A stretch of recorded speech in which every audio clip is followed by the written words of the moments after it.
उत्तर प्रदेश में आज विधान परिषद के लिए मतदान हो रहा है। गोरखपुर नगर निगम परिसर स्थित बूथ पर पहुंचकर मुख्यमंत्री योगी आदित्यनाथ ने वोट डाला।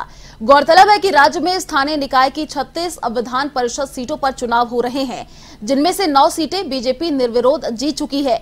ऐसे में अब 27 सीटों पर आज मतदान हो रहा है। इन सीटों पर 95 उम्मीदवार मैदान में हैं।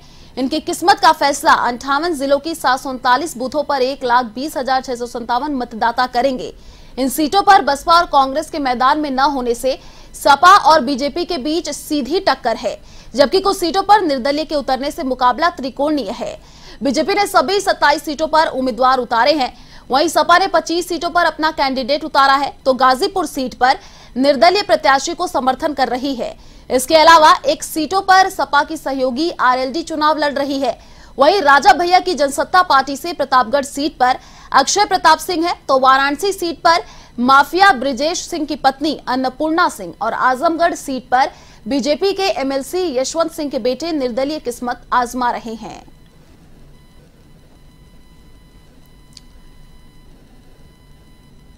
भारतीय जनता पार्टी का प्रचंड बहुमत के साथ जीतना तय है और प्रचंड बहुमत के साथ 36 में से अधिकतर सीटें जब भारतीय जनता पार्टी जीतेगी तो स्वाभाविक रूप से प्रदेश के विकास को, लोक कल्याणकारी कार्यक्रमों को, महिलाओं के कल्याण से जुड़ी हुई और उनके स्वावलंबन और सुरक्षा से जुड़ी हुई योजनाओं को, नौजवानों के रोजगार से जुड़े हुए कार्यक्रमों को, अन्नदाता किसानों के हितों के लिए, श्रमिकों के सम्मान और उनके स्वावलंबन के लिए सरकार और बेहतर तरीके से कार्य करने में सक्षम होगी। और मेरी सभी जनप्रतिनिधियों से अपील होगी कि प्रदेश के 25 करोड़ नागरिकों के हितों को ध्यान में रखते हुए हम भारतीय जनता पार्टी को जो आशीर्वाद जनता जनार्दन ने विधानसभा में दिया है, विधान परिषद में भी वो समर्थन अवश्य भारतीय जनता पार्टी के अधिकृत प्रत्याशियों को, चुने गए जनप्रतिनिधियों का अवश्य प्राप्त होगा। मैं एक बार फिर से पूरे प्रदेशवासियों को वासंतिक नवरात्रि, महाअष्टमी की स्थिति, महानवमी और मर्यादा पुरुषोत्तम भगवान श्री राम के पावन जन्म दिवस रामनवमी की भी हृदय से बधाई देता हूं, अपनी शुभकामनाएं देता हूं। आपने कहा कि गरीबों का आशियाना ना उजाड़े, अधिकारियों को आपने निर्देश दिया, क्या वजह है इसके पीछे? देखिए, प्रदेश में माफिया के खिलाफ जीरो टॉलरेंस की नीति और अपराधियों के खिलाफ जीरो टॉलरेंस की नीति के तहत सरकार कार्य कर रही है। जनता जनार्दन का आशीर्वाद सरकार के सुरक्षा और बेहतर कानून व्यवस्था के मुद्दे पर जनता जनार्दन का, खासतौर पर आधी आबादी का आशीर्वाद भारतीय जनता पार्टी को प्राप्त हुआ। वे पेशेवर माफिया और अपराधी जो पहले सत्ता का संरक्षण प्राप्त करके प्रदेश में गरीबों का, व्यापारियों का, महिलाओं का, उनकी सुरक्षा पे सेंध लगाने का कार्य करते थे, या जिन्होंने सरकारी संपत्ति पर, सार्वजनिक संपत्ति पर कब्जा करके प्रदेश में अव्यवस्था पैदा करने का कार्य किया था, जिन्होंने उस समय की व्यवस्था के लीकेजेस का लाभ उठा करके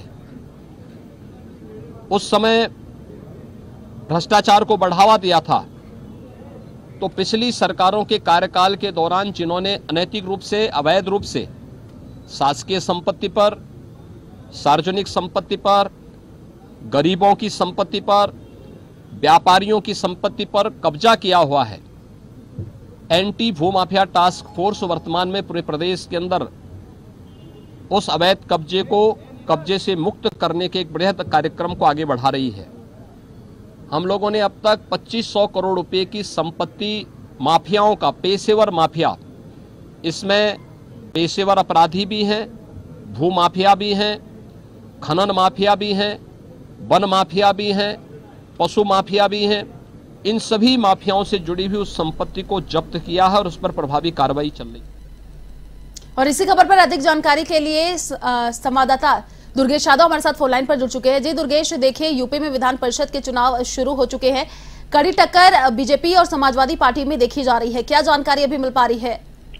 जी आयुषी, मैं आपको बताना चाहूंगा कि आज जिस तरह से मेसी चुनाव है, यहाँ पे त्रिकोणी चुनाव का है। जैसे जिस तरह से एक तरह से सपा है तो एक तरह से भाजपा है, और दूसरी बात किया जाए तो निर्दल जो यहाँ के बाहुबली हैं वो मैदान में है, उनकी पत्नी मैदान में है। अगर बात की जाए तो यहाँ पे भदोही और चंदौली और वाराणसी, ये ऐसे 3 जिले हैं यहाँ पे आज चुनाव हो रहा है। 4,949 सीटों पे अगर बात की जाए तो वाराणसी में जो 11 बूथ बनाए गए हैं उसमें 1875 जो कि 11 बूथ बनाए गए हैं। और मैं आपको बता दूं कि जो चंदौली में है उसमें 9 बूथ बनाए गए हैं, उसमें 1720 मतदाता प्रयोग करेंगे। और मैं आपको बता दूं कि अगर भदोही की बात की जाए तो भदोही में जो कि 6 केंद्र बनाए गए हैं और उसमें 1354 मतदाता प्रयोग करेंगे। अगर बात की जाए वाराणसी की तो लगातार जिस तरह से यहाँ पे एक तरफ सपा तो एक तरफ भाजपा,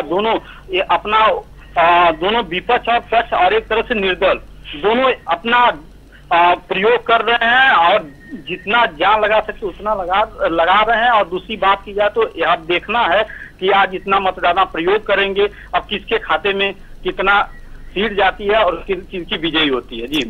जी देखिए, 9 सीटों पर बीजेपी की निर्विरोध जीत बताई जा रही है। जी बिल्कुल, जिस तरह से 9 सीटों पे 36 सीटों पे जो पूर्वांचल जो उत्तर प्रदेश था इसमें 36 सीटों पे चुनाव होना था, जिसमें 9 निर्विरोध चुनाव हुआ है। और बात की जाए तो 9 जो कि भाजपा के खाते में गई ये सीट, अब देखना है कि जिसमें 27 पे आज मतदान हो रहा है, इसमें अब देखना है कि किसका पल्ला भारी होता है। जी शुक्रिया दुर्गेश तमाम जानकारी साझा करने के लिए।